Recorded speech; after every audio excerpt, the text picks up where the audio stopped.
Hello everyone and welcome to Unacademy. मेरा नाम है शिवांगी गौतम और आज की क्लास में मैं एक बहुत ही इंपॉर्टेंट मुद्दा डिस्कस करने वाली हूँ सील्ड कवर ज्यूरिस्प्रूडेंस को लेके। अगर हम बात करें क्या है ये सील बंद कवर न्याय शास्त्र, क्यों ये न्यूज़ में था, इसका हिंडनबर्ग रिपोर्ट और अदानी ग्रुप का ये जो आप बोल सकते हो लड़ाई चल रही है या जो कंटिन्यूअस डिस्कशन चले जा रहा है, उसमें इस पर्टिकुलर सील कवर ज्यूरिस्प्रूडेंस का क्या रोल है, आइए आज के क्लास में ये सब कुछ डिटेल में डिस्कस करते हैं। अगर हम सबसे पहले मुद्दे पे फोकस करें, रिसेंटली सुप्रीम कोर्ट ने रिजेक्ट कर दिया था सेंट्रल गवर्नमेंट का सुझाव, जहां पे सेंट्रल गवर्नमेंट ने सजेस्ट करा था सील्ड कवर को। किस मुद्दे से रिलेटेड सील्ड कवर को बोला गया? अडानी हिंडनबर्ग इशू से रिलेटेड। तो सरकार ने प्रपोज करा था कि जो भी मेंबर्स ऑफ कमिटी होंगे जो असेस करेंगे मार्केट रेगुलेटरी फ्रेमवर्क को और रेकमेंड करेंगे मेजर्स को फॉर द सेम, वो एक सील्ड कवर सजेशन के थ्रू होना चाहिए, जिसके लिए सुप्रीम कोर्ट ने मना कर दिया। अब सबसे बड़ा सवाल जो कंटिन्यूअसली न्यूज में आता है वो यही है क्या ये सील्ड कवर ज्यूरिस्प्रूडेंस, क्या इससे रिलेटेड सुप्रीम कोर्ट की कोई भी रूलिंग आई है? पहला। दूसरा चीज, किस पर्टिकुलर क्राइटेरिया में कौन से सर्कमस्टांसेस के अंडर सील्ड कवर को यूज किया जाता है? अगर हम बात करें सबसे पहले मुद्दे पे राधव, तो वो ये होगा कि भाई स्टोरी क्या है अदानी हिंडनबर्ग का। आप पहले भी ये चीज देख चुके होंगे, हम कई वीडियोस में से कवर कर चुके हैं। हिंडनबर्ग रिसर्च एक ग्रुप है जिसने एलेज करा था कि जो अडानी ग्रुप है उन्होंने बहुत सारा स्टॉक मैनिपुलेट करा है और अकाउंटिंग फ्रॉड करा है। हिंडनबर्ग एक यूएस बेस्ड इन्वेस्टमेंट रिसर्च है जो कि स्पेशलाइज करता है शॉर्ट सेलिंग में। अब उनका ये जो दावा है जहां पे उन्होंने अडानी ग्रुप पे स्टॉक मैनिपुलेशन और अकाउंटिंग फ्रॉड का इल्जाम लगाया है, as a result of that the Adani group could not file for its FPO and they had to face a lot of backlash और 100 बिलियन से ज्यादा का घाटा इस कंपनी को देखने को मिला था। अब यहां पे सबसे बड़ा सवाल आता है क्या ये ज्यूरिस्प्रूडेंस ऑफ सील्ड कवर? तो ये एक ऐसा कानूनी अवधारणा है या एक ऐसा लीगल कॉन्सेप्ट है जो कि रेफर करता है to the practice of presenting sensitive और any confidential information in a court एक सील्ड एनवेलप में या कवर में, ठीक है, जहां पे ओपन ये खोला जाएगा या व्यू किया जाएगा सिर्फ और सिर्फ जजेस के द्वारा ही, जो कि उस केस के इंचार्ज होंगे। कोई भी स्पेसिफिक लॉ नहीं डिक्टेट करता है, ना ही डिफाइन करता है सील्ड कवर को। हाँ, लेकिन कहीं ना कहीं कोई ना कोई सेक्शन तो होगा हिंदुस्तान के कोर्ट्स का या हिंदुस्तान की जुडिशरी का जहां से इसमें पावर आती है। The power for the same is derived from rule 7 of order 13 of the supreme court rules 2013 and section 123 of the Indian evidence act of 1872। किस सर्कमस्टांसेस में ये जो सील्ड कवर है, या अगर हम बात करें कौन सी परिस्थितियां होती हैं इस सील्ड बंद कवर के लिए, आइए वो देखते हैं। पहला सिचुएशन होता है जब इंफॉर्मेशन कनेक्टेड है एक किसी भी ऑनगोइंग इन्वेस्टिगेशन से रिलेटेड, उस टाइम पे आप सील्ड कवर दे सकते हैं जजेस को जो कि उस केस से रिलेटेड है।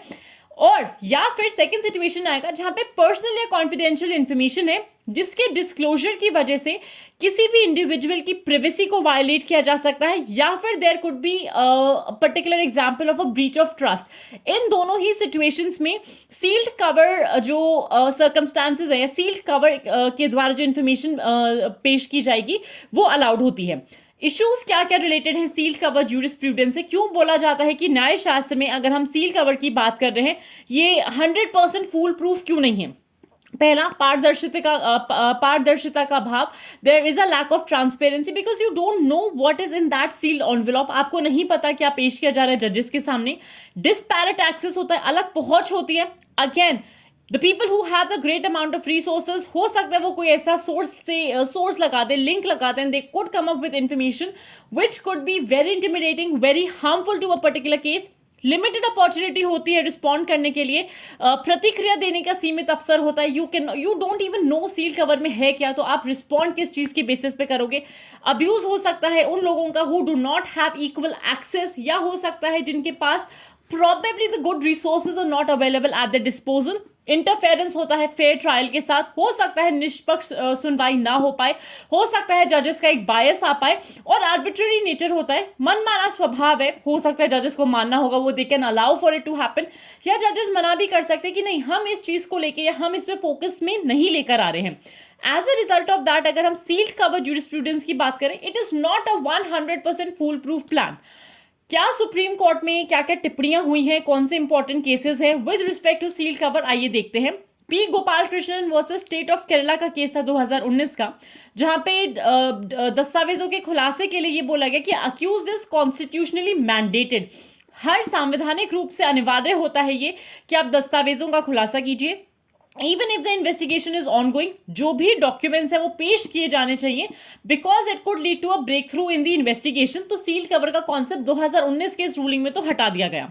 आईएनएक्स मीडिया का केस था 2019 का, जहां पे सुप्रीम कोर्ट ने क्रिटिसाइज करा था दिल्ली हाई कोर्ट को, और ये बोला आपने जो बेल देने का डिसीजन था to a former union minister on the documents which was submitted by ED in a sealed cover, उन्होंने ये बोला कि ये गलत था। आपको सील्ड कवर में दी गई इंफॉर्मेशन के बेसिस पे बेल ना देना आपने गलत करा, क्योंकि ये कॉन्सेप्ट ऑफ फेयर ट्रायल के अगेंस्ट है। जो निष्पक्ष सुनवाई की अवधारणा होती है भारत के जुडिशरी के सिस्टम में, ये उसके अगेंस्ट गया था। Finally coming to the Amit Kumar Sharma versus union of India case जो 2022 का था, non disclosure of relevant material to the affected party एक डेंजरस प्रेसिडेंट को सेट करता है, जहां पे a lot of times it can happen कि वेग हो सकता है प्रोसेस एडजुडिकेशन का, ओपेक हो सकता है, and a lot of times seal बंद कवर में जो भी अधिनिर्णय होता है वो प्रक्रिया लेकिन अस्पष्ट प्रक्रिया होगी या अपारदर्शी प्रक्रिया होगी, which would imply again that the fair trial is not being handed over, या जुडिशरी कहीं ना कहीं बायस हो रही है।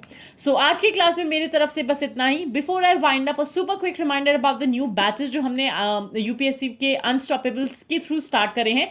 आरएम बैच अनअकैडमी का स्टार्ट हुआ है फॉर द 2024 एस्पिरेंट। आप कोड यूज कर सकते हो Shivji live to get a discount of 10% on all the batches जो कि 16 फरवरी से स्टार्ट हुए हैं। And before I wind up, a very big thank you to all of you for being a part of the classes. Stay tuned to Unacademy for more. Like this video, subscribe it as much as you can, and please subscribe to the Unacademy UPSC Unstoppable channel also. Thank you so much and have a fantastic day everyone.